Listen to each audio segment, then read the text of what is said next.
대법원 2015년 7월 3일 선고 2021-220-741 판결 사건명 구상금 1. 주주가 회사 채무에 대하여 연대 책임을 지는 경우를 정한 중화인민공화국 공사법 제20조 제3항의 규정 취지.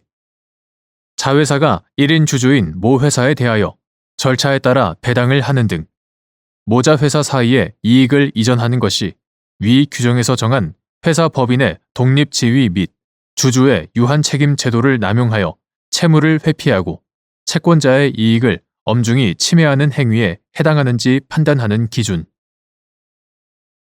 9. 중화인민공화국 공사법 2023년 12월 29일 개정되기 전의 것. 중화인민공화국 공사법 제20조 제3항은 회사의 주주가 회사 법인의 독립 지위 및 주주의 유한 책임 제도를 남용하여 채무를 회피하고 채권자의 이익을 엄중히 침해한 경우에는 회사 채무에 대해 연대 책임을 져야 한다라고 규정한다.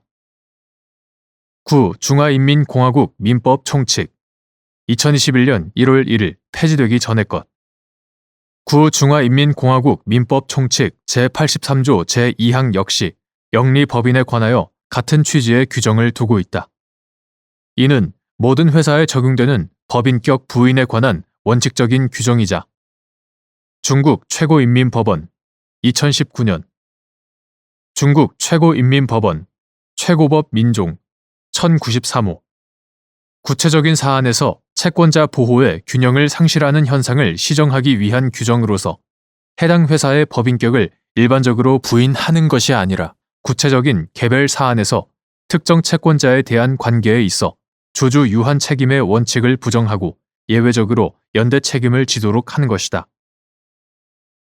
자회사가 1인 주주인 모 회사에 대하여 절차에 따라 배당을 하는 등 모자 회사 사이에 이익을 이전하는 것이 위 규정에서 정한 회사 법인의 독립 지위 및 주주의 유한 책임 제도를 남용하여 채무를 회피하고 채권자의 이익을 엄중히 침해하는 행위에 해당하는지 여부는 모 회사가 자회사에 행사한 지배와 통제의 정도, 모 회사와 자회사 사이의 재산과 업무의 혼용 여부, 이익 이전 행위의 성격, 근거와 정당성, 채무 회피 목적의 유무, 이익 이전으로 인한 채권자 이익 침해의 정도 등을 종합적으로 고려하여 판단하여야 한다. 2. 지연 손해금의 준거법을 결정하는 기준. 본래의 채권 채무 관계를 규율하는 준거법. 외국적 요소가 있는 법률 관계에 적용될 준거법인 외국법의 내용에 대한 조사가 법원의 직권조사 사항인지 여부, 적극. 준거법인 외국법의 내용을 확정하고 그 의미를 해석하는 방법. 지연 손해금이란 채무의 이행 지체에 대한 손해배상으로서 본래의 채무에 부수하여 지급되는 것이므로 본래의 채권 채무 관계를 규율하는 준거법에 의하여 결정되어야 한다. 한편 외국적 요소가 있는 법률 관계에 관하여 적용될 준거법으로서의 외국법은 사실이 아니라 법이므로 법원은 직권으로 그 내용을 조사하여야 하고 외국적 요소가 있는 법률 관계에 관하여 적용될 준거법인 외국법의 내용을 확정하고 그 의미를 해석할 때는 그 외국법이 본국에서 현실로 해석, 적용되고 있는 의미 또는 내용대로 해석, 적용하는 것이 원칙이며 소송 과정에서 그 외국의 판례 등 해석 기준에 관한 자료가 제출되지 아니하여 그 내용의 확인이 불가능한 경우에만 일반적인 법 해석 기준에 따라 법의 의미, 내용을 확정할 수 있다. 3. 갑 주식회사의 100% 자회사로 중국에서 산업설비 시공 등을 목적으로 설립된 을 중국 법인이 병 중국 법인으로부터 병 법인의 공장 내에 가스 공급 설비를 설치하는 공사를 도급받아 그 공사를 마친 직후 을 법인의 과실 등으로 위 공장에서 화재가 발생하여 병 법인이 큰 피해를 입었는데 을 법인이 위 화재 사고로부터 약 4개월 뒤 갑 회사에 대한 이익 배당을 결정하고 이후 배당금을 지급하자.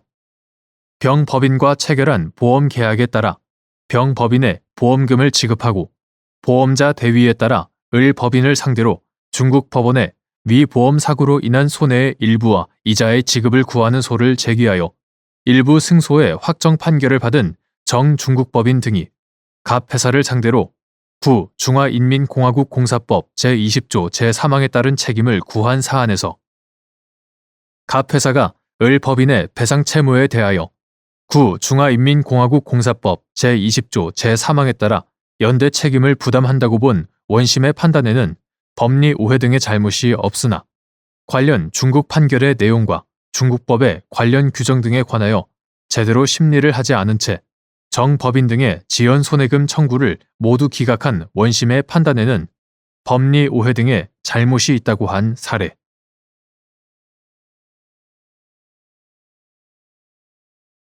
대법원 2025년 7월 3일 선고 2023다 251-718 판결 사건명 단체 교섭 이행 청구 등의 소 1.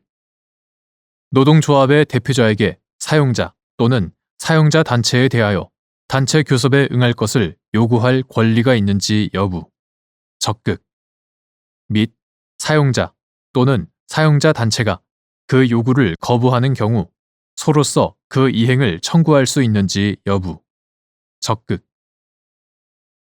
헌법 제33조 제1항은 근로자는 근로조건의 향상을 위하여 자주적인 단결권, 단체 교섭 및 단체 행동권을 가진다 라고 규정하여 근로자의 자주적인 단결권뿐 아니라 단체 교섭권과 단체 행동권을 보장하고 있다.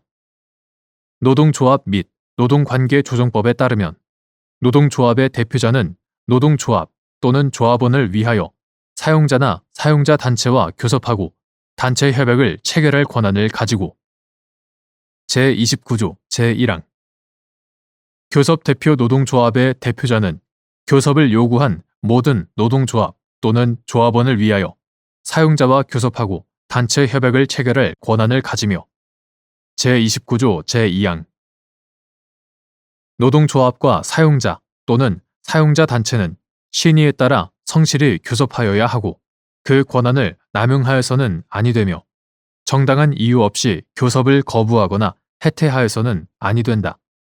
제30조 제1항, 제2항 이러한 헌법 및 관련 법령 규정들의 문헌, 내용과 취지 등을 종합하면 노동조합의 대표자는 사용자 또는 사용자 단체에 대하여 단체 교섭에 응할 것을 요구할 권리가 있고 사용자 또는 사용자 단체가 그 요구를 거부하는 경우에는 소로서 그 이행을 청구할 수 있다. 2.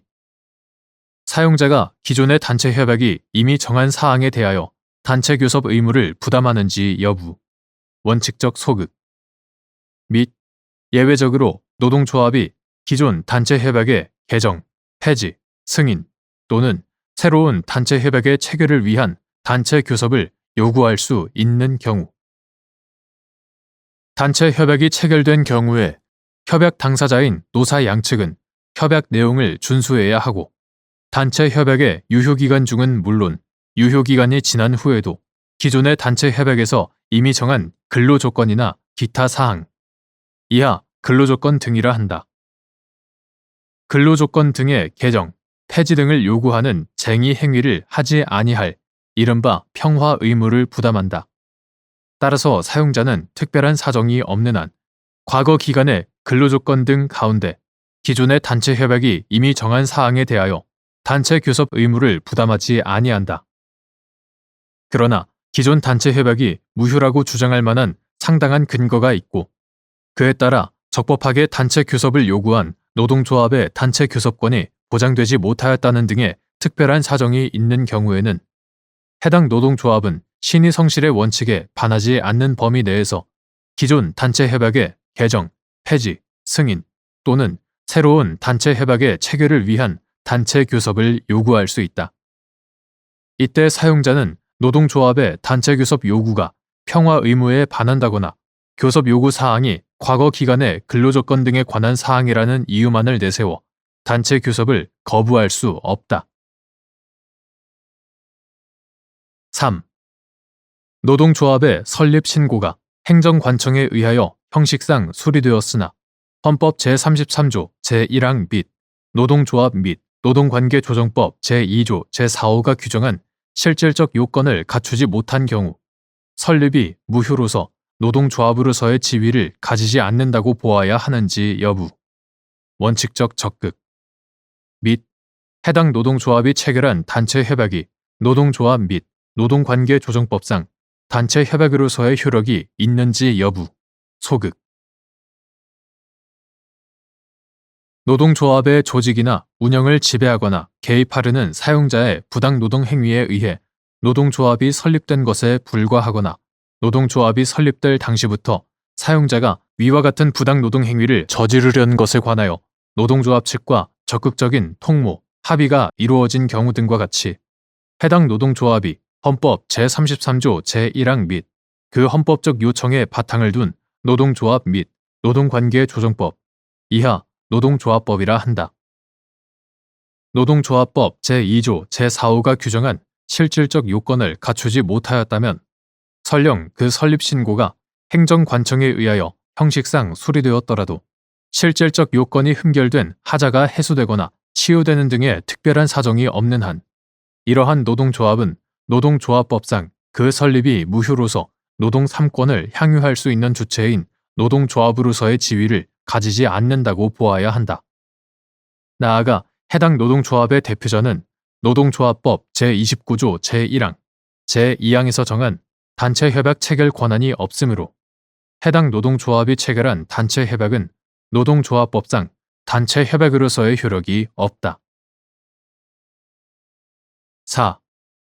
갑 주식회사의 근로자들이 설립한 을 노동조합이 갑 회사에 단체 교섭을 요구하였으나 갑 회사는 그 무렵 설립된 이른바 대항노동조합인 병노동조합과 단체 협약 등을 체결하였고 이후 병노동조합이 교섭 대표 노동조합이 되어 갑 회사와 단체 협약 등을 체결해 왔는데 병노동조합에 대한 노동조합 설립 무효 확인 판결이 선고, 확정되자 을 노동조합이 갑 회사에 대하여 위 기간 동안의 단체 교섭 사항에 대하여 단체 교섭에 응할 것을 구한 사안에서 병노동조합이 그동안 체결한 단체 협약 등은 노동조합 및 노동관계조정법상 단체 협약으로서의 효력이 없고 위 기간 동안 을 노동조합의 단체 교섭권이 보장되지 못하였다고 볼 만한 특별한 사정이 있으므로 갑 회사는 을 노동조합이 요구하는 단체 교섭 사항에 관한 단체 교섭 의무를 부담한다고 한 사례.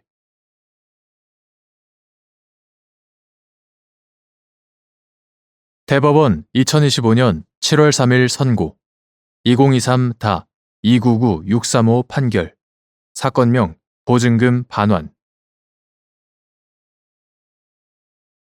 관리형 토지 신탁의 수탁자가 수분양자와 분양 계약을 체결하면서 신탁재산의 범위 내에서만 계약상 책임을 부담한다는 이른바 책임 한정 특약을 한 경우 그 약정의 효력, 원칙적 유효 신탁 사무의 처리상 발생한 채권을 가지고 있는 채권자는 수탁자의 일반 채권자와 달리 신탁 재산에 대하여도 강제 집행을 할 수 있다.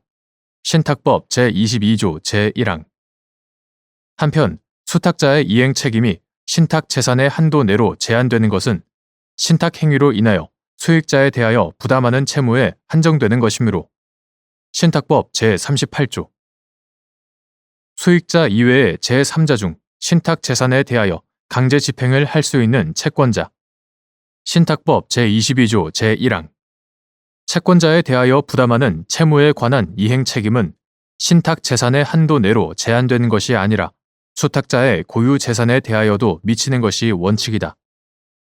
다만 관리형 토지 신탁의 수탁자가 수분양자와 분양 계약을 체결하면서 신탁 재산의 범위 내에서만 계약상 책임을 부담한다는 이른바 책임 한정 특약을 한 경우 특별한 사정이 없는 한 계약 자유의 원칙에 비추어 이러한 약정도 유효하고 2011년 7월 25일 법률 제10924호로 전부 개정되어 2012년 7월 26일 시행된 구신탁법 제114조 이하에서 유한 책임 신탁을 도입하였다는 사정만으로는 이러한 약정의 효력이 부정된다고 볼 수 없다.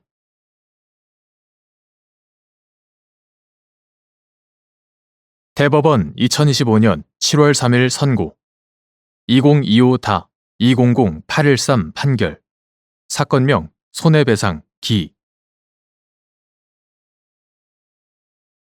피해자가 제품을 정상적으로 사용하던 중 그에 혼합되어 있던 독성 물질에 노출되었음을 이유로 그 제조업자 등에 대하여 정신적 손해의 배상을 청구하는 경우 독성 물질에 노출되었다는 사실만으로 정신적 손해의 발생이 추정되는지 여부, 소극 및 막연한 불안감이나 심리적 두려움을 그 자체로 법적으로 배상해야 하는 손해로 평가할 수 있는지 여부, 소극. 이때 반드시 피해자에게 현실적으로 질병이 발생하는 경우에만 위자료를 인정할 수 있는지 여부, 소극. 제품을 정상적으로 사용하던 중 그에 혼합되어 있던 독성 물질에 노출된 피해자에게 현실적으로 질병이 발생하지 않았더라도 사회 통념에 비추어 피해자가 민법 제751조 제1항에 정신상 고통을 입은 것으로 평가할 수 있는 경우 위자료를 인정할 수 있는지 여부, 적극 및 이때 정신적 고통을 입었는지 판단하는 기준. 피해자가 제품을 정상적으로 사용하던 중 그에 혼합되어 있던 독성 물질에 노출되었음을 이유로 그 제조업자 등에 대하여 정신적 손해의 배상을 청구하는 경우 피해자가 독성 물질에 노출되었다는 사실만으로 정신적 손해의 발생이 추정된다고 볼 수는 없고 막연한 불안감이나 심리적 두려움을 그 자체로 법적으로 배상해야 하는 손해로 평가할 수도 없다. 그러나 이때 반드시 피해자에게 현실적으로 질병이 발생하는 경우에만 위자료를 인정할 수 있는 것은 아니다. 독성 물질에 노출되었다고 하더라도 상당한 기간의 잠복기로 인하여 질병이 현실적으로 발생한 시점에 증거가 사라져 없어지거나 다른 위험 인자가 작용, 개입되는 등의 경우에는 피해자가 인과관계 등 불법 행위 책임의 성립 요건을 증명하는 것이 더욱 어려워질 수 있고 질병이 현실적으로 발생한 시점에 제조업자가 폐업을 하는 등의 경우에는 피해자에 대한 실효적인 피해 구제가 이루어지지 못할 가능성도 있다. 결국 독성 물질에 노출된 피해자에게 반드시 현실적인 질병이 발생할 것을 요구한다면 그에 대한 사법적 구제가 사실상 불가능해지는 결과를 가져올 수 있다. 따라서 제품을 정상적으로 사용하던 중 그에 혼합되어 있던 독성 물질에 노출된 피해자에게 현실적으로 질병이 발생하지 않았더라도 사회 통념에 비추어 피해자가 민법 제751조 제1항에 정신상 고통을 입은 것으로 평가할 수 있다면 위자료를 인정할 수 있다. 이때 정신적 고통을 입었는지 여부는 제품의 종류와 특성, 독성물질의 종류와 유해성, 관련 법규 등에서 정한 독성물질에 대한 안전 기준, 피해자가 독성물질에 노출된 경위, 기간 및 정도, 그에 따라 발생할 수 있는 건강에 대한 위해의 중대성 등 여러 사정을 종합적으로 고려하여 구체적 사건에 따라 객관적이고 합리적으로 판단하여야 한다. 다만 이러한 경우에도 사실상 손해의 발생을 의제하거나 증명 책임을 전환하는 결과가 초래되지 않도록 주의하여야 한다.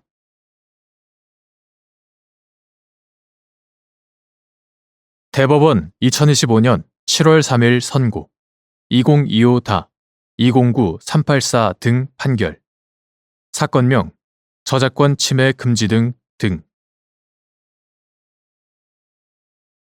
1. 저작권 침해가 인정되기 위한 요건 저작권 침해 여부를 가리기 위해 두 저작물 사이에 실질적 유사성이 있는지 판단할 때 대비하여야 할 대상 창작적 표현 부분 저작권 침해가 인정되기 위해서는 침해자의 저작물이 저작권자의 저작물에 의거하여 그것을 이용하였어야 하고 침해자의 저작물과 저작권자의 저작물 사이에 실질적 유사성이 인정되어야 한다. 저작권의 보호 대상은 인간의 사상이나 감정을 말, 문자, 색 등으로 구체적으로 외부에 표현한 창작적인 표현 형식이므로 저작권 침해 여부를 가리기 위하여 두 저작물 사이에 실질적인 유사성이 있는지를 판단할 때에는 창작적인 표현 형식에 해당하는 것만을 가지고 대비해 보아야 한다. 2. 저작물의 제호 부분이 저작물로서 보호받을 수 있는지 여부, 원칙적 소극. 디자인 등 미술 저작물이 응용 미술 저작물로서 저작권법의 보호를 받기 위한 요건.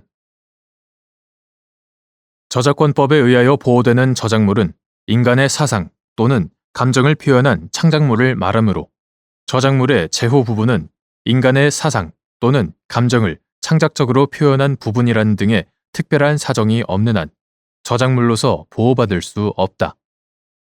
저작권법 제4조 제1항 제4호는 저작물의 일종으로 응용 미술 저작물을 규정하고 있고 저작권법 제2조 제15호에서는 응용 미술 저작물에 관하여 물품의 동일한 형상으로 복제될 수 있는 미술 저작물로서 그 이용된 물품과 구분되어 독자성을 인정할 수 있는 것을 말하며 디자인 등을 포함한다라고 정의하고 있다. 응용 미술 저작물로서 저작권법의 보호를 받기 위해서는 산업적 목적으로의 이용을 위한 복제 가능성과 당해 물품의 실용적, 기능적 요소로부터의 분리 가능성이라는 요건이 충족되어야 한다. 3. 저작권의 성립과 내용, 저작권의 이전이 가능한지 여부. 저작권의 이전과 귀속에 어떠한 절차나 형식의 이행이 필요한지 여부 등에 대하여 국제사법 제40조에 따라 보호국법이 준거법으로 결정되어 적용되는지 여부, 원칙적 적극. 저작권 이전의 원인이 된 계약 등의 법률 관계에 관하여 적용될 준거법은 별도로 결정하여야 하는지 여부, 적극. 저작권법 제2조 제31호에서 정한 업무상 저작물의 최초 귀속 등에 관한 사항은 고용관계 등 업무상 관계를 기초로 한 법률 관계에 해당하는지 여부, 적극. 및 업무상 저작물의 저작권 최초 귀속 등에 관한 법률 관계에 외국적 요소가 있는 경우 그 작성에 기초가 된 고용관계 등 업무상 관계에 대하여 적용될 준거법, 법정지의 국제사법에 따라 결정된 준거법. 저작권의 성립과 내용, 저작권의 이전이 가능한지 여부, 저작권의 이전과 귀속에 어떠한 절차나 형식의 이행이 필요한지 여부 등은 저작권의 대세적인 효력이나 저작권 자체의 보호와 밀접하게 관련되어 있으므로 특별한 사정이 없는 한 이러한 사항에 대하여는 국제사법 제40조에 따라 보호국법이 준거법으로 결정되어 적용된다. 한편 저작권 이전의 원인이 된 계약 등의 법률 관계는 단지 그 목적물이 저작권일 뿐 성질상 저작권의 대세적인 효력이나 저작권 자체의 보호에 관한 것이 아니어서 그 계약 등의 법률 관계에 관하여 적용될 준거법을 별도로 결정하여야 한다. 업무상 저작물은 법인, 단체, 그 밖의 사용자, 이하 법인 등이라 한다. 법인 등의 업무에 종사하는 자가 법인 등과의 업무상 관계에 기초하여 작성하는 저작물로서 그 저작권의 최초 귀속 등에 관한 사항은 고용관계 등 업무상 관계를 기초로 한 법률 관계에 해당한다. 따라서 업무상 저작물의 저작권 최초 귀속 등에 관한 법률 관계에 외국적 요소가 있는 경우에는 특별한 사정이 없는 한 그 작성에 기초가 된 고용관계 등 업무상 관계에 대하여는 법정지의 국제사법에 따라 결정된 준거법이 적용된다.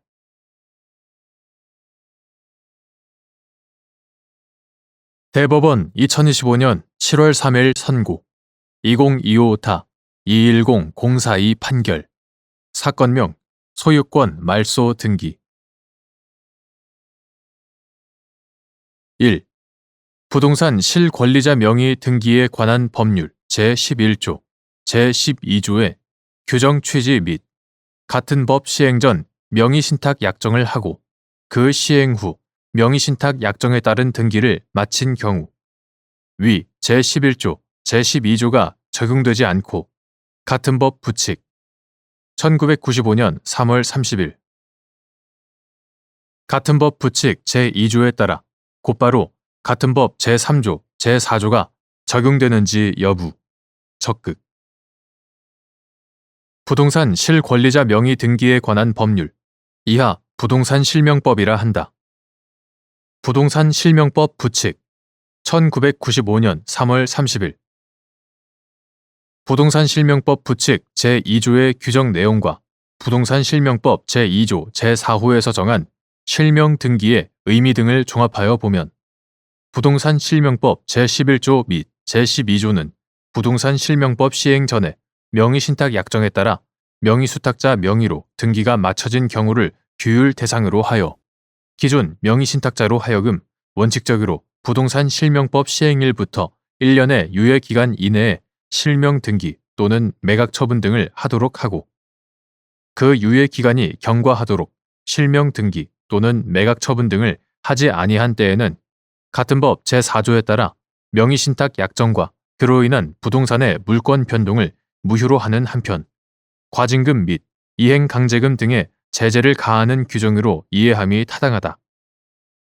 그러므로 부동산 실명법 시행 전에 명의신탁 약정은 하였으나 그 시행 후에 명의신탁 약정에 따른 등기를 마친 경우에는 부동산 실명법 제11조 및 제12조가 적용될 여지가 없고 오히려 위 부칙 제2조에 따라 곧바로 부동산 실명법 제3조 및 제4조의 규정이 적용된다. 2. 계약 명의신탁에서 부동산 실권리자 명의 등기에 관한 법률 시행 전에 명의신탁 약정을 하고 그 시행 후에 명의신탁 약정에 따른 등기를 마친 경우 명의신탁자가 같은 법 시행 전에 명의신탁 약정에 따라 부동산에 대한 점유를 개시하였다면 그 점유는 같은 법 시행일 이후부터 타주 점유로 전환되는지 여부, 원칙적 적극 및 위와 같은 경우에 명의신탁자가 같은 법 시행 후에 부동산에 대한 점유를 개시하였다면 그 점유에 대한 자주 점유의 추정이 깨어지는지 여부, 원칙적 적극. 계약 명의신탁에서 부동산 실권리자 명의 등기에 관한 법률, 이하 부동산 실명법이라 한다.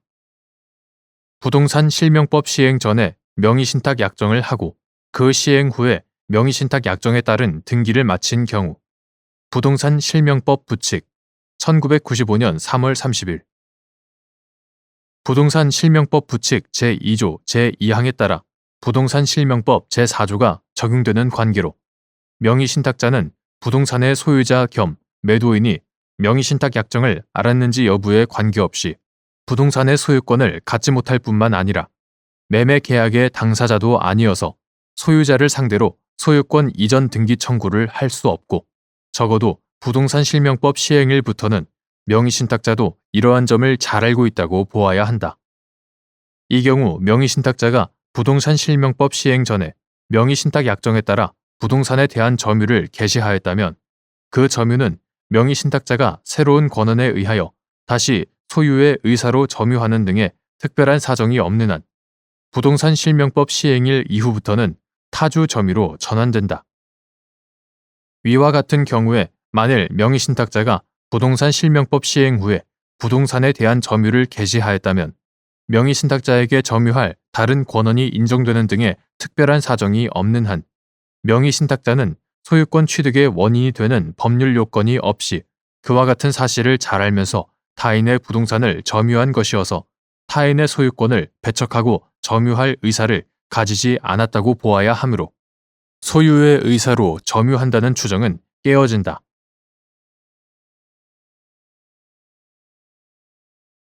대법원 2025년 7월 3일자 2025-5442 결정 사건명 소송 비용액 확정 민사소송법 제112조 본문 및 제111조 제1항의 취지 소송 비용액 확정 신청 사건에서 피신청인이 민사소송법 제111조 제1항에서 정한 최고 기간이 경과한 이후에도 사법보좌관의 처분에 대한 이의신청 절차나 이어지는 항고법원의 재판 절차에서 자신의 비용 계산서와 비용액을 소명하는 데 필요한 서면을 법원에 제출할 수 있는지 여부, 적극 및 이때 법원은 위 서면의 내용을 함께 고려하여 소송 비용 분담액을 다시 산정한 후 피신청인이 신청인에게 상환할 소송 비용액을 확정하여야 하는지 여부, 원칙적 적극. 민사소송법 제111조 제1항은 소송 비용액의 확정에 관한 신청 사건에서 법원으로 하여금 그 결정 전에 상대방에게 비용 계산서의 등본을 교부하고 이에 대한 진술을 할 것과 일정한 기간 이내에 비용 계산서와 비용액을 소명하는 데 필요한 서면을 제출할 것을 최고하도록 하는 한편, 같은 조 제2항에서 상대방이 제1항의 서면을 기간 이내에 제출하지 아니한 때에는 법원은 신청인의 비용에 대하여서만 결정할 수 있다. 다만 상대방도 제110조 제1항의 확정 결정을 신청할 수 있다라고 정하고 있다. 나아가 제112조에서는 법원이 소송 비용을 결정하는 경우에 당사자들이 부담할 비용은 대등한 금액에서 상계된 것으로 본다. 다만 제111조 제2항의 경우에는 그러하지 아니하다라고 규정한다.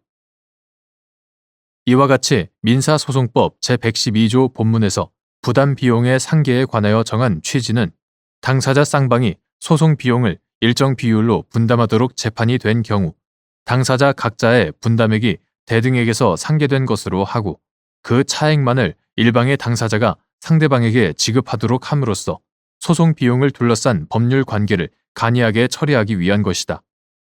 또한 민사소송법 제111조 제1항이 소송 비용액 확정 신청 사건의 상대방에게 비용 계산서와 비용액을 소명하는 데 필요한 서면을 제출할 것을 최고하도록 한 취지는 상대방으로 하여금 신청인에 대하여 가지는 소송 비용 상환 청구권을 하나의 절차 내에서 행사할 수 있는 기회를 제공함으로써 같은 법 제112조에서 정한 부담 비용의 상계를 통해 소송 비용을 둘러싼 법률 관계의 간이한 처리를 도모하는 것에 있다. 상대방이 법원으로부터 최고서를 받고서도 최고 기간 내에 이를 제출하지 않으면 민사소송법 제111조 제2항에 따라 법원은 신청인의 비용에 대하여만 결정하게 되는데 그 이후에도 상대방의 소송 비용 상환 청구권은 여전히 존재하고 이를 부담 비용의 상계를 통하여 간이하게 정산할 필요성 또한 마찬가지이므로 상대방으로서는 사법보좌관의 처분에 대한 이의 신청 절차나 이어지는 항고 법원의 재판 절차에서 자신의 비용 계산서와 비용액을 소명하는 데 필요한 서면을 법원에 제출할 수 있다. 상대방으로부터 이러한 서면을 제출받은 법원으로서는 상대방이 민사소송법 제111조 제2항 단서에 따라 별도의 소송 비용액 확정 결정을 신청하여 그 결정이 확정되었다는 등 사정이 없는 이상 위 서면의 내용을 함께 고려하여 소송 비용 분담액을 다시 산정한 후 상대방이 신청인에게 상환할 소송 비용액을 확정하여야 한다.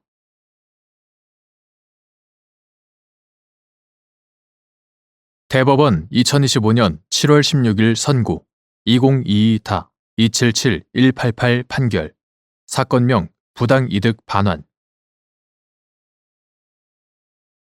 1. 채무자가 피해자로부터 편취한 금전을 자신의 채권자에 대한 채무 변제에 사용하는 경우 채권자가 그 변제를 수령하면서 그 금전이 편취된 것이라는 사실에 대하여 악의 또는 중대한 과실이 없다면 채권자의 금전 취득은 피해자에 대한 관계에서 법률상 원인이 있는 것으로 보아야 하는지 여부, 적극. 부당이득 제도는 이득자의 재산상 이득이 법률상 원인을 결여하는 경우에 공평과 정의의 이념에 근거하여 이득자에게 반환 의무를 부담시키는 것이므로 채무자가 피해자로부터 편취한 금전을 자신의 채권자에 대한 채무 변제에 사용하는 경우 채권자가 그 변제를 수령하면서 그 금전이 편취된 것이라는 사실에 대하여 악의 또는 중대한 과실이 없다면 채권자의 금전 취득은 피해자에 대한 관계에서 법률상 원인이 있는 것으로 봄이 타당하다. 2. 갑이 을에게 속아 병이 실제로 보유하고 있지 않은 주식을 병으로부터 매수하기로 하고 주식 매수 대금 명목의 금원을 병 명의 계좌로 송금하였는데 을에게 기망당한 사실을 알고 갑이 병을 상대로 부당이득 반환을 구하는 소를 제기하였고, 이에 병이 위 금원은 을에게 미술 작품을 판매하여 판매 대금으로 송금받은 것이거나 을이 갑으로부터 받을 수당을 병 명의 계좌로 이체할 것이니 을이 지정한 계좌로 다시 보내달라고 요청하여 송금받은 것이라고 주장한 사안에서 병이 을이 지정한 계좌로 다시 송금한 금원에 대하여는 병이 실질적으로 이익의 귀속자가 되었다고 보기 어려워 이 부분에 관하여는 부당이득 반환 의무가 성립하지 않으나 갑이 병에게 송금한 금원 중 미술작품 매매 대금으로 변제된 금원에 대하여는 병에게 그것이 편취된 돈이라는 사실에 대하여 악의 또는 중대한 과실이 있었는지에 관하여 심리하여 법률상 원인의 존부에 관하여 판단했어야 하는데도 이와 달리 보고 병에게 부당이득 반환 의무가 성립된다고 본 원심 판단에 법리 오해 등의 잘못이 있다고 한 사례.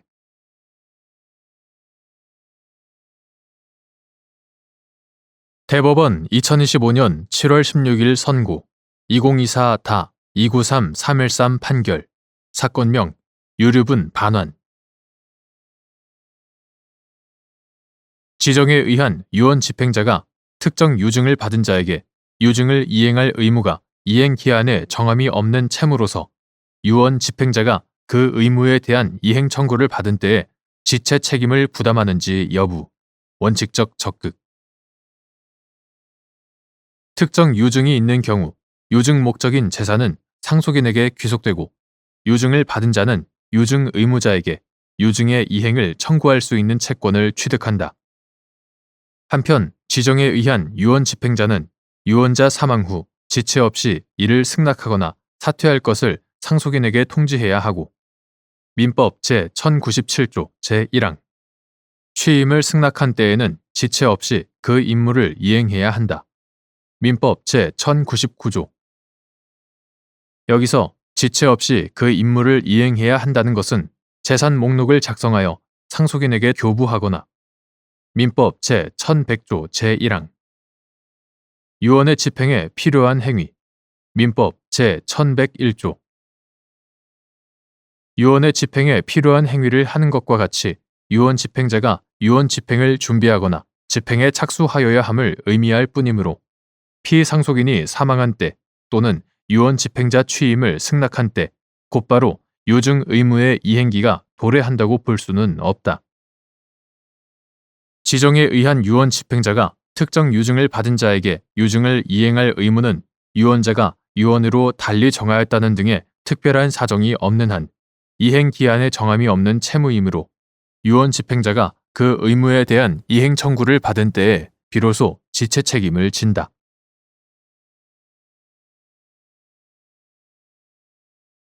대법원 2025년 7월 16일 선고 2024다 308-079 판결 사건명 유류분 반환 청구 피상속인이 상속 개시 당시 제3자를 위하여 연대보증 채무를 부담하고 있거나 물상보증인으로서 책임을 지고 있는 경우 그 채무 금액을 유류분 산정을 위한 기초재산에서 공제할 수 있는지 여부 원칙적 소극 유류분 권리자의 유류분 부족액은 유류분에게서 특별 수익액과 순상속분액을 공제하는 방법으로 산정하는데 피상속인이 상속 개시 시에 채무를 부담하고 있던 경우 유류분액은 민법 제1113조 제1항에 따라 피상속인이 상속 개시 시에 가진 재산의 가액에 증여재산의 가액을 가산하고 채무의 전액을 공제하여 유류분 산정의 기초가 되는 재산액을 확정한 다음 거기에 민법 제1112조에서 정한 유류분 비율을 곱하여 산정한다.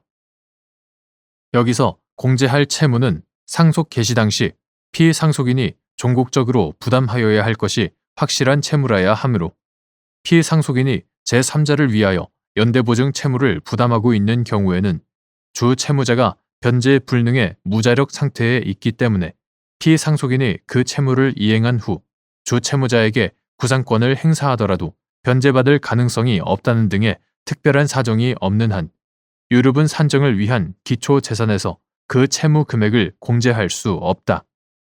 이러한 법리는 상속 개시 당시 피상속인이 제3자를 위하여 물상 보증인으로서 책임을 지고 있는 경우에도 적용된다.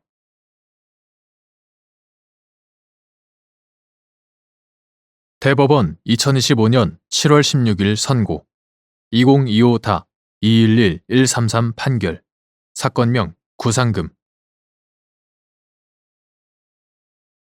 1.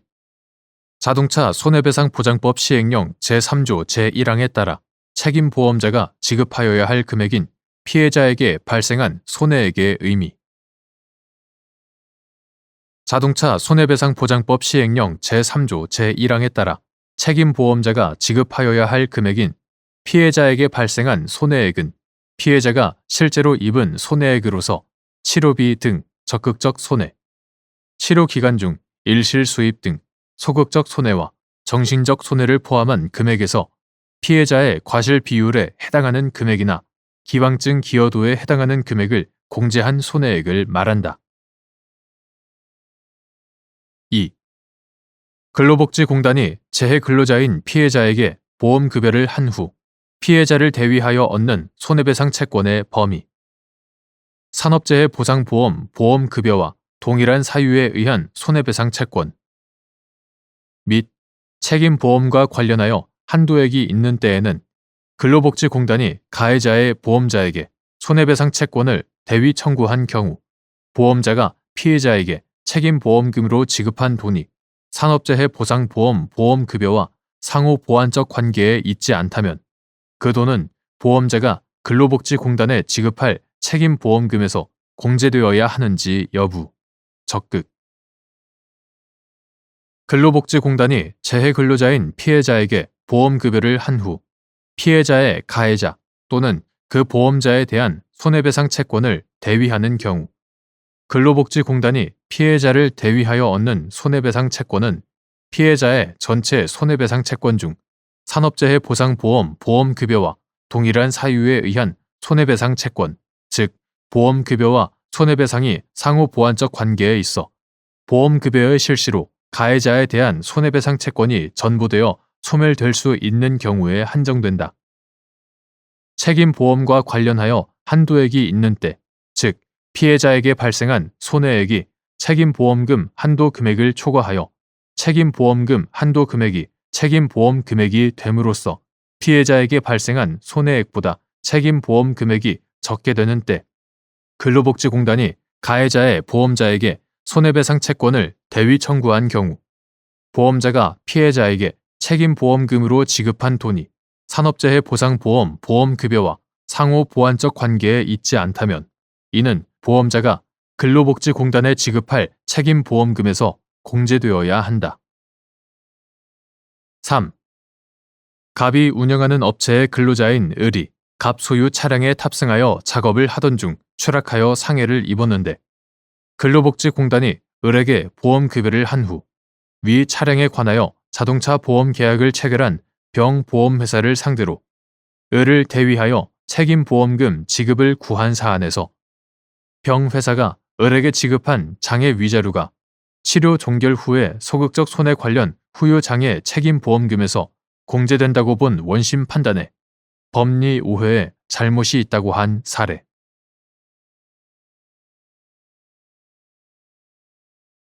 대법원 2025년 7월 3일 선고 2023-2-60070 판결 사건명 폐쇄명령 처분 취소의 소 기존의 공장이나 제조업소가 도시, 군 관리 계획에 따른 용도 지역의 변경으로 해당 용도 지역에서 건축하거나 설치할 수 있는 건축물이나 그 밖의 시설에 해당하지 않게 되더라도 기존 업종보다 오염배출 수준이 같거나 낮은 경우 국토의 계획 및 이용에 관한 법률 시행령 제93조 제4항에 따라 예외적으로 그 시설의 증설이 허용되는지 여부, 적극 및 이때 그 요건인 기존 업종보다 오염배출 수준이 같거나 낮은 경우에서 오염배출 수준의 의미 대기환경보전법 제23조 제1항 본문 제38조 9 대기환경보전법 시행규칙 2020년 4월 3일 환경부령 제859호로 개정되기 전의 것. 9. 대기환경보전법 시행규칙 제134조 제1항 별표 36 제2호 가목 1항 국토의 계획 및 이용에 관한 법률 제36조 제1항 등을 종합하면 자연 녹지 지역에서 시 도지사의 허가를 받지 아니하거나 시 도지사에게 신고하지 아니한 채 건축된 배출시설인 건축물은 원칙적으로 폐쇄 명령의 대상이 된다. 한편 국토의 계획 및 이용에 관한 법률 시행령 이하 국토계획법 시행령이라 한다. 국토계획법 시행령 제93조 제4항 이하 특례 규정이라 한다. 특례 규정은 기존의 공장이나 제조업소가 제1항 각 호의 사유로 제71조부터 제80조까지, 제82조부터 제84조까지, 제84조의 2, 제85조부터 제89조까지 및 수산자원관리법 시행령 제40조 제1항에 따른 건축 제한, 건폐율 또는 용적률 규정에 부적합하게 된 경우에도 기존 업종보다 오염배출 수준이 같거나 낮은 경우에는 특별시, 광역시, 특별자치시, 특별자치도, 시 또는 군의 도시, 군계획 조례로 정하는 바에 따라 건축물이 아닌 시설을 증설할 수 있다라고 규정하고 있다. 그리고 국토계획법 시행령 제93조 제1항 제1호는 관련 규정에 부적합하게 된 사유 중 하나로 법령 또는 도시, 군계획 조례의 제정, 개정을 규정하고 있다. 이에 따라 도시, 군관리계획에 따른 용도 지역의 변경으로 인한 경우 기존의 공장이나 제조업소가 해당 용도 지역에서 건축하거나 설치할 수 있는 건축물이나 그 밖의 시설에 해당하지 않게 되더라도 기존 업종보다 오염배출 수준이 같거나 낮은 경우에 해당한다면 위 특례 규정에 따라 예외적으로 그 시설의 증설이 허용된다. 여기서 위 특례 규정에 따른 건축물이 아닌 시설의 증설 요건인 기존 업종보다 오염배출 수준이 같거나 낮은 경우의 오염배출 수준은 대기환경보전법령에 따른 사업장 분류 기준인 대기오염물질 발생량 범위가 아니라 대기오염물질 발생량 자체를 의미한다고 보는 것이 타당하다.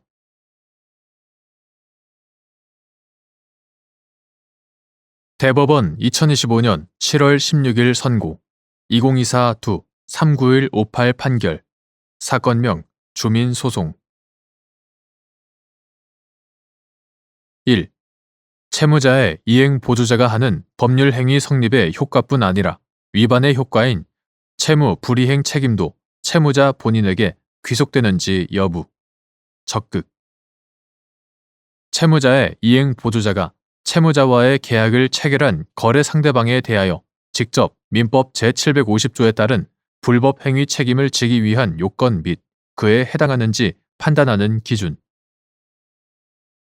동일한 사실관계에서 발생한 손해의 배상을 목적으로 채무 불이행을 원인으로 한 배상 청구와 불법 행위를 원인으로 한 배상 청구가 가능한 경우 법원은 원고가 행사하는 청구권에 관하여 다른 청구권과는 별개로 성립 요건과 법률 효과 인정 여부를 판단해야 하는지 여부. 적극. 민법 제391조는 이행보조자의 고의, 과실을 채무자 자신의 고의, 과실로 간주함으로써 채무 불이행 책임을 채무자에게 귀속시키고 있다. 따라서 법률 행위 성립의 효과뿐만 아니라 위반의 효과인 채무 불이행 책임도 채무자 본인에게 귀속되고 다른 법령에서 정하는 등의 특별한 사정이 없는 한 그 법률 행위에 관하여 채무자의 이행 보조자에게 손해배상 책임을 물으려면 민법 제750조에 따른 불법행위 책임 등이 별도로 성립해야 한다. 채무자의 이행 보조자가 채무자와 계약을 체결한 거래 상대방에 대하여 직접 민법 제750조에 따른 불법행위 책임을 진다고 보기 위해서는 이행 보조자의 행위가 거래 상대방에 대한 채무 불이행의 결과를 초래한다는 사정만으로 부족하고 이행 보조자와 채무자 사이의 내부 관계에서 벗어나 거래 상대방과의 관계에서 사회상규에 어긋나는 위법한 행위라고 인정될 수 있는 정도에 이르러야 한다. 그와 같은 위법한 행위에 해당하는지는 이행 보조자의 침해 행위 태양과 침해의 고의 유무, 채무자의 거래 상대방이 침해받은 권리의 내용 등을 종합적으로 고려하여 개별적, 구체적으로 판단해야 한다. 한편 동일한 사실관계에서 발생한 손해의 배상을 목적으로 하는 경우에도 채무 불이행을 원인으로 한 배상 청구와 불법 행위를 원인으로 한 배상 청구는 청구 원인을 달리하는 별개의 소송물이므로 법원은 원고가 행사하는 청구권에 관하여 다른 청구권과는 별개로 성립 요건과 법률 효과 인정 여부를 판단해야 하고 계약 위반으로 인한 채무 불이행이 성립한다고 하여 그것만으로 불법 행위가 성립하는 것은 아니다. 2. 갑 지방자치단체가 경량 전철 건설 사업의 수요 예측 실패로 거액의 사업 운영비를 부담하게 되자 을 등 주민들이 갑 지방자치단체장을 상대로 전임 자치단체장들, 관련 공무원들, 한국교통연구원, 수요 예측 처리기관, 한국교통연구원 및 그 소속 연구원들 등을 상대로 손해배상 청구를 할 것을 요구하는 주민소송을 제기한 사안에서 한국교통연구원 소속 연구원들이 갑 지방자치단체에 대하여 사회상규에 어긋나는 위법한 행위를 하였다고 인정하기는 어렵고 연구원들의 행위로 한국교통연구원의 채무 불이행 성립 요건이 충족된다는 사정만으로 곧바로 연구원들의 불법 행위 성립 요건이 충족되는 것도 아니므로 연구원들의 불법 행위로 인한 손해배상 책임 성립 여부를 개별적, 구체적으로 판단했어야 하는데도 이와 달리 본 원심 판단에 법리 오해에 잘못이 있다고 한 사례.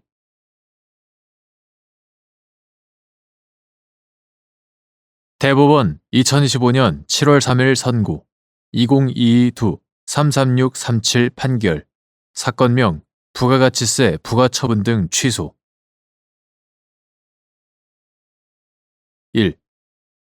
9. 부가가치세법상 매출세액에서 공제하지 않는 매입세액인 제5조 제1항에 따른 등록을 하기 전에 매입세액의 의미 적법한 등록 신청을 하기 전에 매입세액 9. 부가가치세법 2010년 1월 1일 법률 제99155호로 개정되기 전의 것 9. 부가가치세법 제17조 제2항 제5호 본문 2013년 1월 1일 법률 제11608호로 개정되기 전에 부가가치세법 제17조 제2항 제7호 본문도 동일한 취지이다. 9. 부가가치세법 제17조 제2항 제5호 본문은 제5조 제1항에 따른 등록을 하기 전에 매입세액을 매출세액에서 공제하지 아니하는 매입세액으로 규정하고 있는데 여기서 제5조 제1항에 따른 등록을 하기 전에 매입세액은 적법한 등록 신청을 하기 전에 매입세액을 의미한다. 2.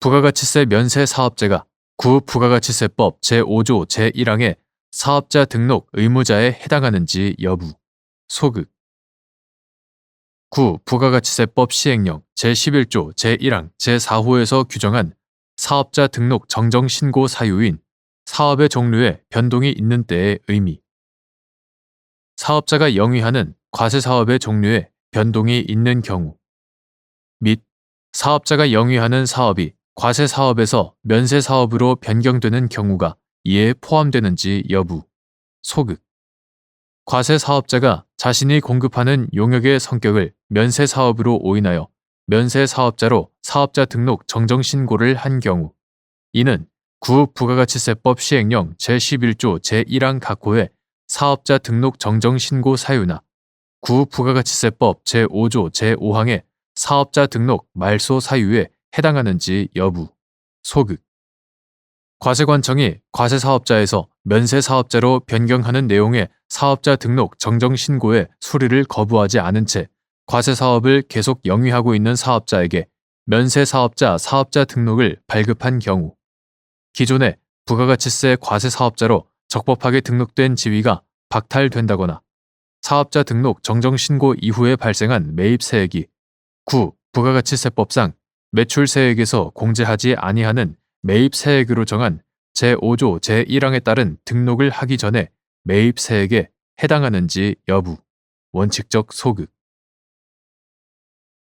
과세관청의 사업자 등록증 교부, 또는 사업자 등록 말소 자체로 인하여 사업자로서의 지위에 변동이 생기는지 여부. 소극. 9. 부가가치세법 2006년 12월 30일 법률 제8142호로 개정되기 전의 것. 이하 같다. 9. 부가가치세법 제5조 제1항의 사업자 등록 의무자는 부가가치세 납세 의무 있는 사업자에 한하고 부가가치세의 면세 사업자는 그 등록 의무가 없으며 9. 부가가치세법 제5조 제4항은 제1항의 규정에 의하여 등록한 사업자를 사업자 등록 정정신고 의무자로 정하고 있다. 그런데 9. 부가가치세법 시행령 2006년 2월 9일 대통령령 제19330호로 개정되기 전의 것. 이하 같다. 9. 부가가치세법 시행령 제7조 제8항은 소득세법 제168조 및 법인세법 제111조의 규정에 의하여 등록한 자로서 면세 사업을 영위하는 자가 추가로 과세 사업을 영위하고자 하는 경우에 제11조 제1항의 규정을 준용하여 사업자 등록 정정 신고서를 제출한 때에는 제1항의 규정에 의한 등록 신청을 한 것으로 본다고 규정하고 있는 반면 과세 사업자가 면세 사업을 영위하기 위하여 사업자 등록 정정 신고서를 제출한 경우에 법적 효과에 대해서는 아무런 규정도 마련되어 있지 않다.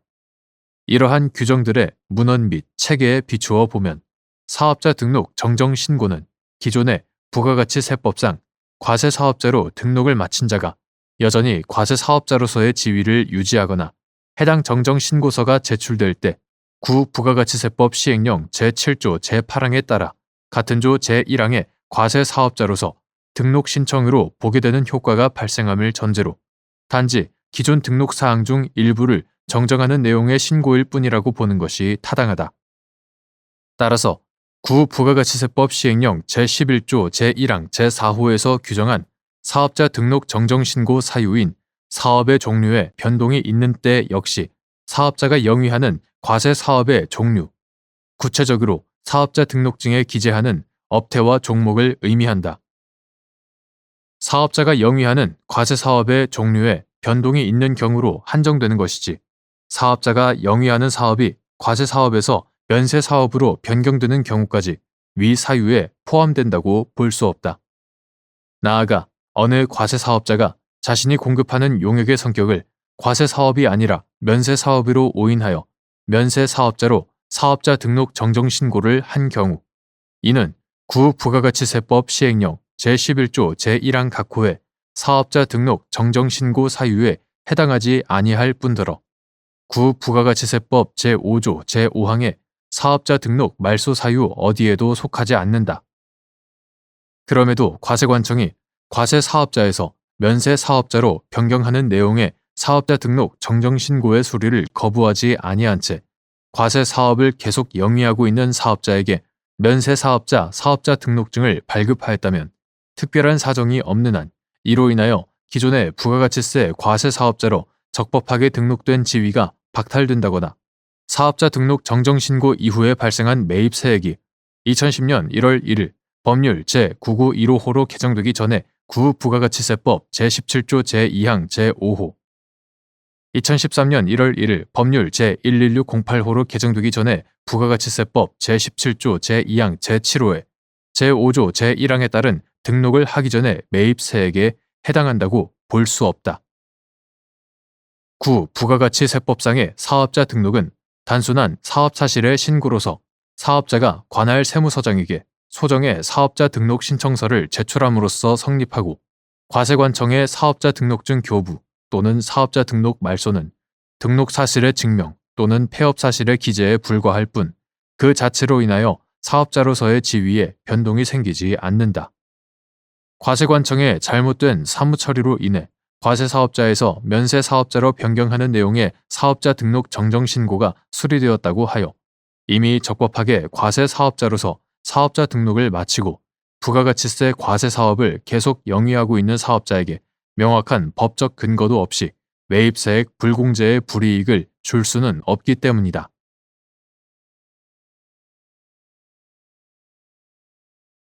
대법원 2015년 7월 3일 선고 2025-3027일 판결 사건명 증여세 부과처분 취소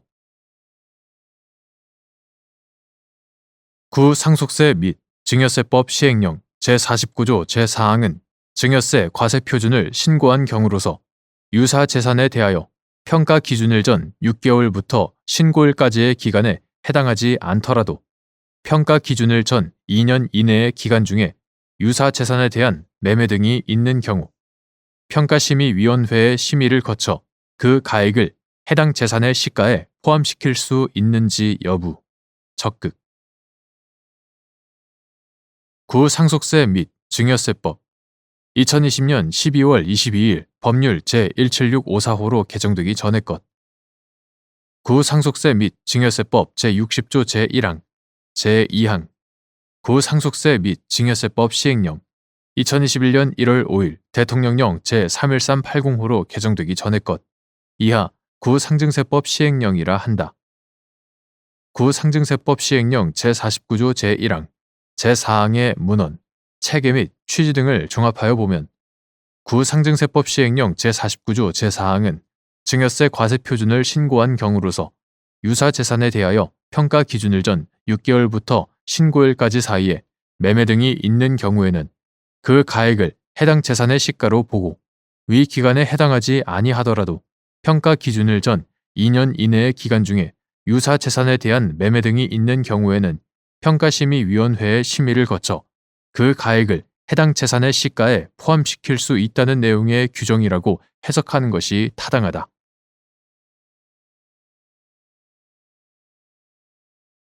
대법원 2025년 7월 16일 선고 2023-50516 판결 사건명 종합부동산세 등 부가처분 취소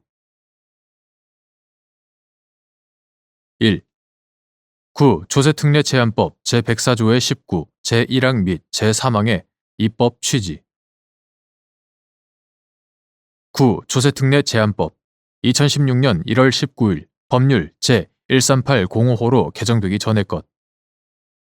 조세특례제한법 제104조의 19, 제1항 및 제3항에 의하면 주택건설 사업자가 주택을 건설하기 위하여 취득한 토지 중 취득일부터 5년 이내에 주택법에 따른 사업계획의 승인을 받을 토지는 종합부동산세법 제13조 제1항에 따른 과세표준 합산의 대상이 되는 토지의 범위에 포함되지 아니한 것으로 보되 취득한 날부터 5년 이내에 주택법에 따른 사업계획의 승인을 받지 못한 경우에는 대통령령으로 정하는 바에 따라 종합부동산세액과 이자 상당 가산액을 추징한다.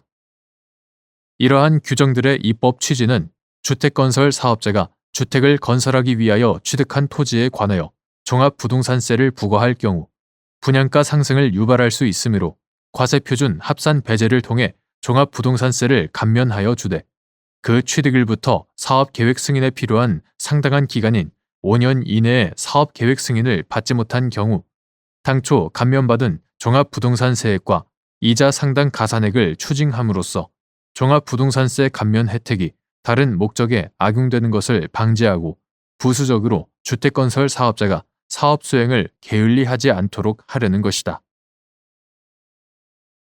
2. 조세특례제한법 제104조의 19, 제1항 및 제3항과 관련하여 토지 거래 허가구역 지정이 해제된 토지의 취득 시기 토지의 매매대금 잔금 지급일 조세특례제한법 2016년 1월 19일 법률 제13805호로 개정되기 전의 것 이하 같다. 조세특례제한법 제104조의 19 제1항 및 제3항과 관련하여 토지 거래 허가구역 지정이 해제된 토지를 취득한 날은 토지 거래 허가구역 지정 해제일이 아니라 토지의 매매대금 잔금 지급일로 보아야 한다. 구체적인 이유는 다음과 같다.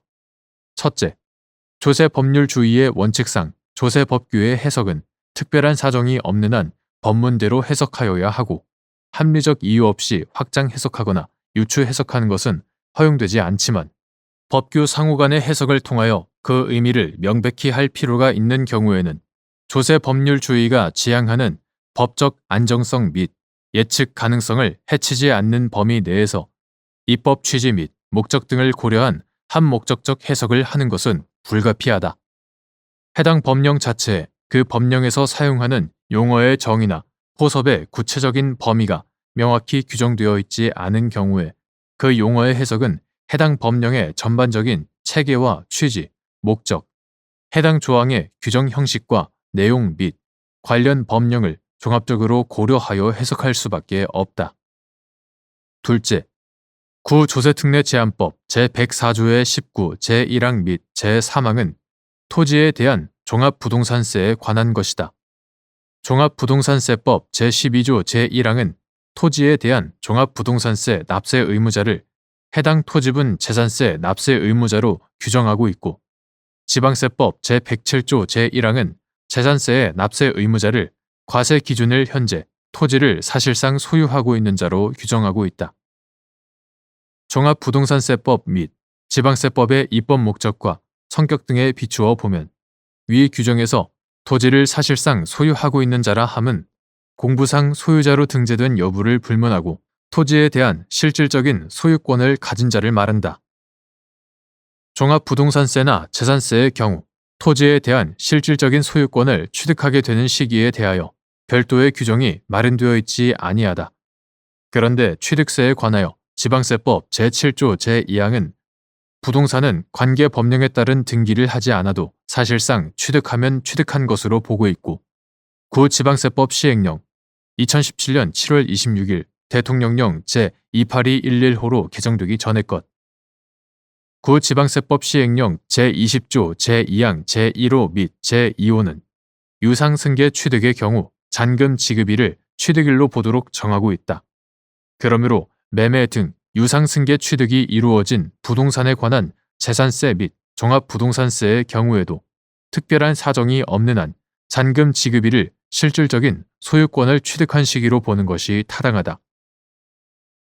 셋째, 한편 구 국토의 계획 및 이용에 관한 법률 2016년 1월 19일 법률 제13782호로 개정되기 전의 것, 구 국토의 계획 및 이용에 관한 법률에 의한 토지거래 계약 허가 구역 내의 토지에 관하여 장차 허가를 받을 것을 전제로 매매 계약을 체결하여 그 대금을 지급한 경우, 비록 그 매매 계약이 허가를 받을 때까지는 법률상 미완성의 법률 행위로서 효력이 발생하지 아니하지만 그 후 허가를 받거나 그 토지가 토지거래 계약 허가 구역에서 해제되었다면 그 매매 계약은 소급하여 유효한 계약이 되므로 이러한 경우에도 종합부동산세 부과와 관련된 토지의 취득 시기는 잔금 지급일로 보아야 한다.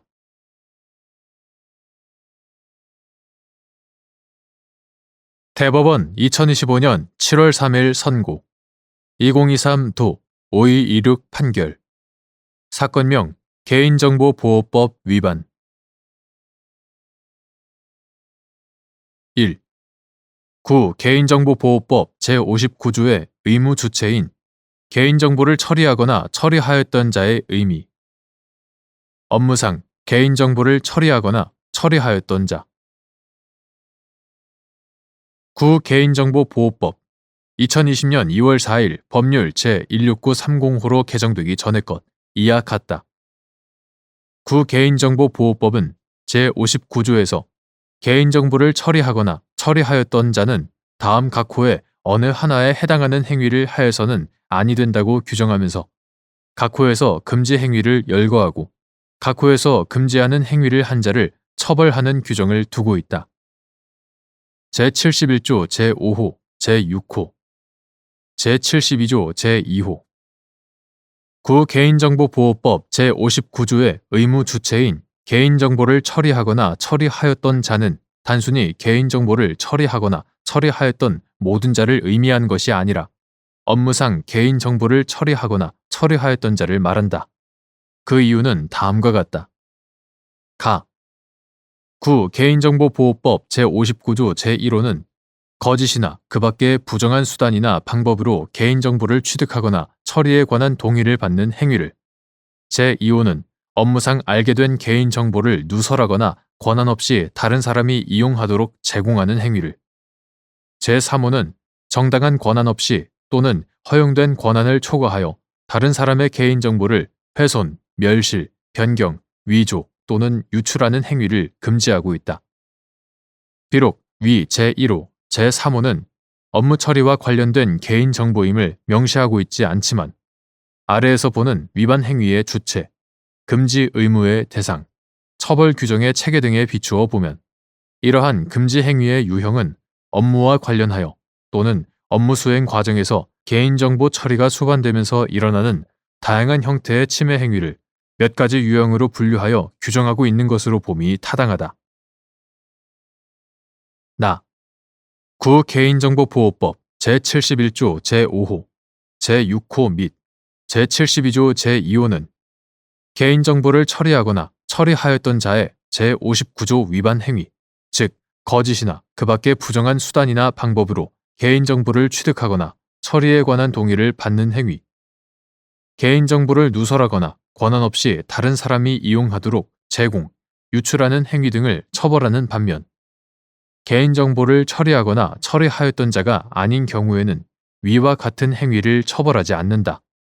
나아가 개인정보보호법 제71조는 정보 주체의 동의 등이 없이 개인정보가 제공되는 경우에는 개인정보 처리자에 의한 행위 제1호, 제2호, 개인정보 처리자에 의한 행위와 개인정보를 처리하거나 처리하였던 자에 의한 행위 제5호, 제6호, 개인정보를 처리하거나 처리하였던 자에 의한 행위를 구별하지 않고 동일한 법정형으로 처벌한다. 이러한 처벌 규정의 내용과 체계에 비추어 보면 개인정보를 처리하거나 처리하였던 자는 일반 개인과는 구별되고 개인정보 처리자와 동일한 정도로 정보 주체의 개인정보 자기결정권을 보호할 책무가 있는 자라고 보아야 한다. 만약 개인정보보호법 제59조의 수범자에 관하여 업무상 개인정보를 처리하거나 처리하였을 것의 요건이 필요하지 않다고 본다면 개인들이 일상생활 전반에 걸쳐 업무와 무관하게 개인정보를 수집, 이용, 파기 등으로 처리하는 경우에도 개인정보보호법 제59조의 금지 의무가 부과되고 이를 위반하는 경우 형사처벌 대상이 되는 결과가 되어 불합리하다. 2. 개인정보보호법 제59조 각호 금지 행위의 객체가 되는 개인정보의 의미. 개인정보를 처리하거나 처리하였던 자가 업무상 같은 법 제2조 제2호에서 규정한 바와 같이 처리하거나 처리하였던 개인정보. 같은 법 제59조에 개인정보를 처리하거나 처리하였던 자의 업무에 개인정보의 수집, 처리 외에 일반적인 업무를 주된 내용으로 하면서 그 업무와 밀접한 관련이 있는 부수적 업무로서 개인정보의 수집, 처리가 이루어지는 경우도 포함되는지 여부. 적극. 개인정보보호법 2020년 2월 4일 법률 제16930호로 개정되기 전의 것 이와 같다. 개인정보보호법 제59조 각 호의 금지 행위의 객체가 되는 개인정보는 개인정보를 처리하거나 처리하였던 자가 업무상 같은 법 제2조 제2호에서 규정한 바와 같이 처리하거나 처리하였던 개인정보이다. 여기서 개인정보보호법 제59조에 개인정보를 처리하거나 처리하였던 자의 업무는 정보 주체들의 개인정보를 수집하여 처리하는 것을 주된 내용으로 하는 업무에 한정되지 않고 개인정보의 수집, 처리 외에 일반적인 업무를 주된 내용으로 하면서 그 업무와 밀접한 관련이 있는 부수적 업무로서 개인정보의 수집, 처리가 이루어지는 경우도 포함한다. 그 이유는 다음과 같다.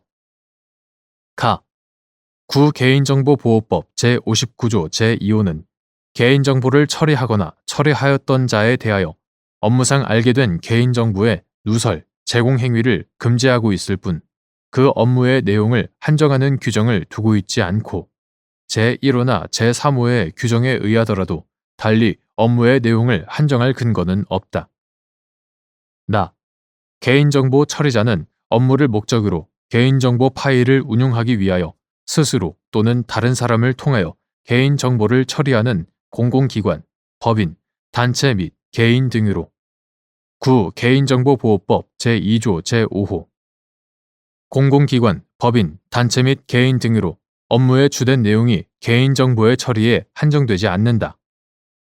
개인정보보호법 제59조의 입법 목적, 취지를 고려하여 보면 개인정보를 처리하거나 처리하였던 자도 마찬가지로 일반적 업무를 주된 내용으로 하면서 부수적으로 개인정보를 수집, 처리하더라도 그로 인하여 알게 된 개인정보의 누설 행위, 개인정보의 유출 행위 등을 금지하는 것으로 보는 것이 타당하다.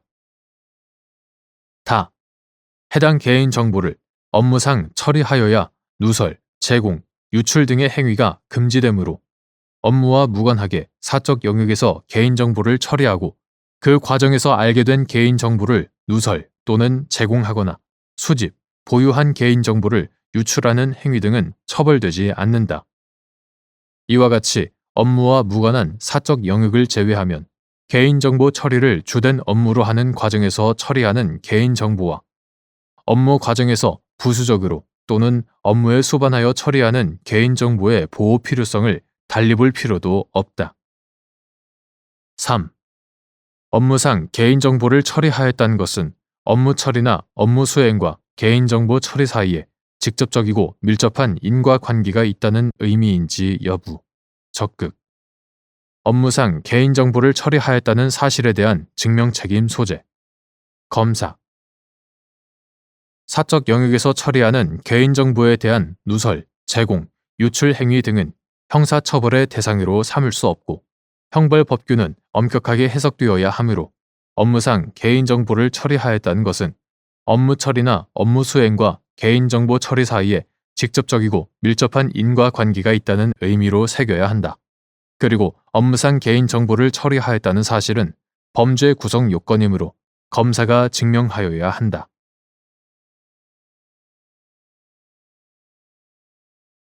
대법원 2025년 7월 3일 선고 2023도 7405 판결 사건명 교통사고 처리 특례법 위반 치사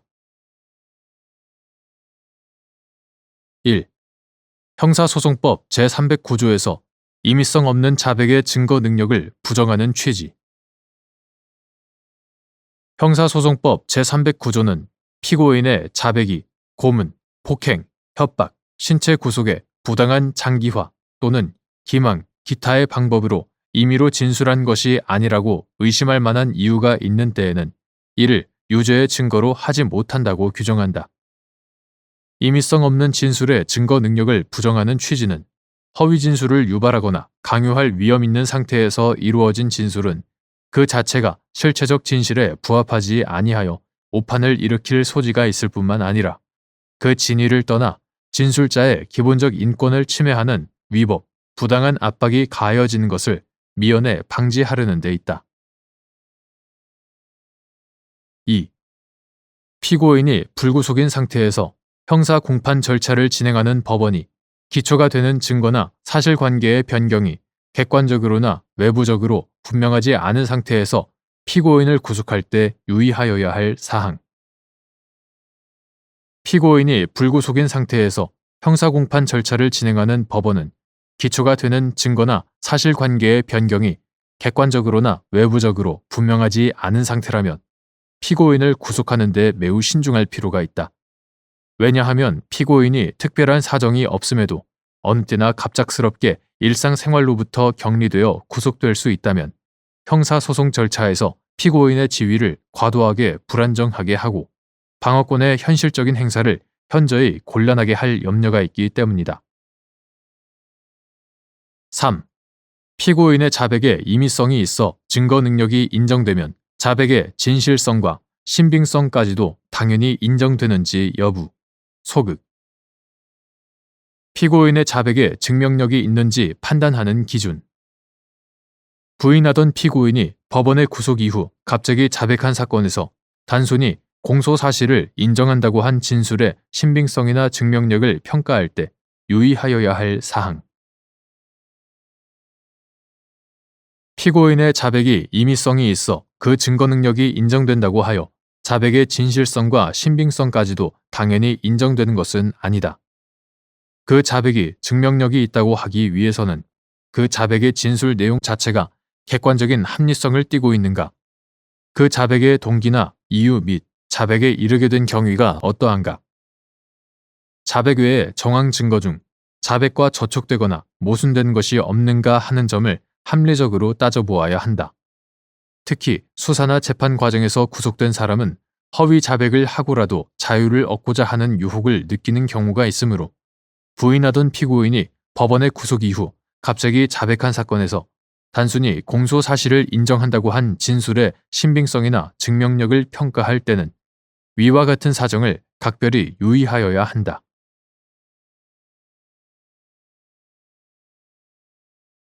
대법원 2025년 7월 3일 선고 2025도 4969 판결 사건명 전기통신 금융사기 피해 방지 및 피해금 환급에 관한 특별법 위반 등 1. 상상적 경합과 법조 경합의 구별 기준 법조 경합의 한 형태인 특별관계의 의미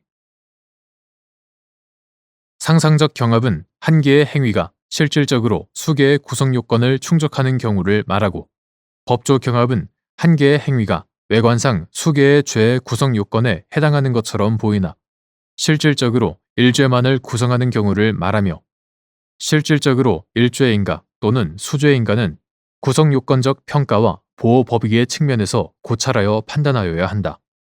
그리고 법조 경합의 한 형태인 특별관계란 어느 구성 요건이 다른 구성 요건의 모든 요소를 포함하는 외에 다른 요소를 구비하여야 성립하는 경우로서 특별관계에 있어서는 특별법의 구성 요건을 충족하는 행위는 일반법의 구성 요건을 충족하지만 반대로 일반법의 구성 요건을 충족하는 행위는 특별법의 구성 요건을 충족하지 못한다. 2. 전기통신금융사기 피해방지 및 피해금 환급에 관한 특별법상 전기통신금융사기죄의 규정이 형법상 사기죄의 규정에 대하여 특별법의 관계에 있는지 여부, 소극. 한 개의 행위가 전기통신금융사기죄와 사기죄의 각 구성요건을 충족하는 경우에 죄수 관계, 상상적 경합범. 전기통신금융사기 피해 방지 및 피해금 환급에 관한 특별법, 이하 통신사기 피해 환급법이라 한다. 통신사기 피해 환급법 제2조 제2호 본문에 의하면 전기통신금융사기란 전기통신기본법 제2조 제1호에 따른 전기통신을 이용하여 타인을 기망, 공갈함으로써 자금 또는 재산상의 이익을 취하거나 제3자에게 자금 또는 재산상의 이익을 취하게 하는 행위로서 자금을 송금, 이체하도록 하는 행위, 개인정보를 알아내어 자금을 송금, 이체하는 행위, 자금을 교부받거나 교부하도록 하는 행위, 자금을 출금하거나 출금하도록 하는 행위를 의미한다. 한편 통신사기 피해 환급법은 제2조 제2호 단서에서 다만 재화의 공급 또는 용역의 제공 등을 가장한 행위는 제외하되 대출의 제공, 알선, 중개를 가장한 행위는 포함한다라고 하여 일부 행위의 경우에는 전기통신금융사기에서 제외하고 있다. 통신사기 피해 환급법은 전기통신금융사기를 방지하기 위하여 정부의 피해방지 대책 및 금융회사의 피해방지 책임 등을 정하고 전기통신금융사기의 피해자에 대한 피해금 환급을 위하여 사기 이용 계좌의 채권 소멸 절차와 피해금 환급 절차 등을 정함으로써 전기통신금융사기를 예방하고 피해자의 재산상 피해를 신속하게 회복하는 데 이바지하는 것을 목적으로 한다. 제1조 통신사기 피해 환급법은 원칙적으로 전기통신을 이용하여 불특정 타인을 기망, 공갈하여 재산상 이익을 취하는 이른바 보이스피싱을 엄단하고 일반적인 소송 절차 등을 통해서는 피해 구제가 어렵다는 인식하에 형법상 사기죄로 처벌하기 어려운 변종 보이스피싱 범죄도 전기통신금융사기죄에 포함하여 피해자들에 대한 특별한 구제, 보호 조치를 정하기 위하여 마련되었다. 이에 따라 통신사기 피해 환급법은 그 규율 대상으로 전기통신금융사기를 정의하는 한편 제2조 제2호 전기통신금융사기 피해자들이 신속하게 피해를 전보받을 수 있도록 계좌 지급 정지 제4조 채권 소멸 제9조 피해 환급금 제10조 피해 환급금 등의 특별한 구제, 보호 제도를 두고 전기통신금융사기를 행한 자를 1년 이상의 유기징역 또는 범죄 수익의 3배 이상 5배 이하에 상당하는 벌금에 처하거나 이를 병과하며 그 미수범을 처벌하도록 규정하고 있다. 제15조의 2 제1항, 제2항.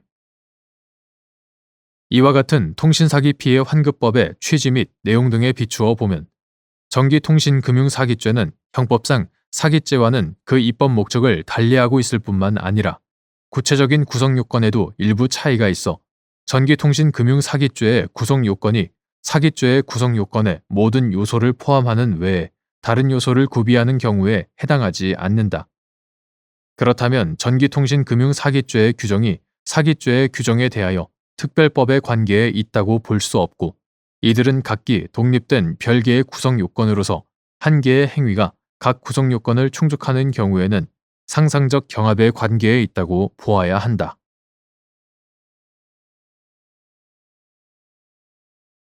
대법원 2025년 7월 16일 선고 2025도 6115 판결 사건명 특정 범죄 가중 처벌 등에 관한 법률 위반 조세 1. 구법인세법 제8조 제1항의 취지 내국법인이 사업연도 중에 해산, 합병, 분할 또는 분할 합병에 의한 해산을 제외 해산한 경우 구법인세법 제8조 제1항에 따라 그 사업연도 개시일부터 해산 등기일까지의 기간과 해산 등기일 다음 날부터 그 사업연도 종료일까지의 기간을 각 구분되는 1사업연도로 보되 만일 해산 등기일 다음 날부터 그 사업연도 종료일까지의 기간 중에 자녀 재산 가액이 확정된 경우에는 해산 등기일 다음 날부터 자녀 재산 가액 확정일까지의 기간을 별도의 1사업연도로 보아야 하는지 여부 적극 구법인세법 2008년 12월 26일 법률 제9267호로 개정되기 전의 것 이와 같다. 구법인세법 제8조 제1항은 내국법인이 사업연도 중에 해산, 합병, 분할 또는 분할 합병에 의한 해산을 제외한다.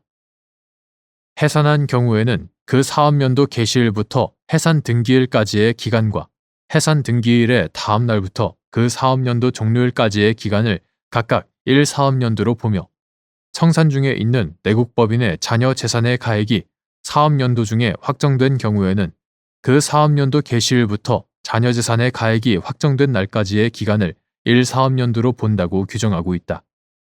위 규정은 내국법인이 청산 중에도 법인의 사업을 계속하는 경우 청산 소득금액에 대한 과세, 구법인세법 제79조 등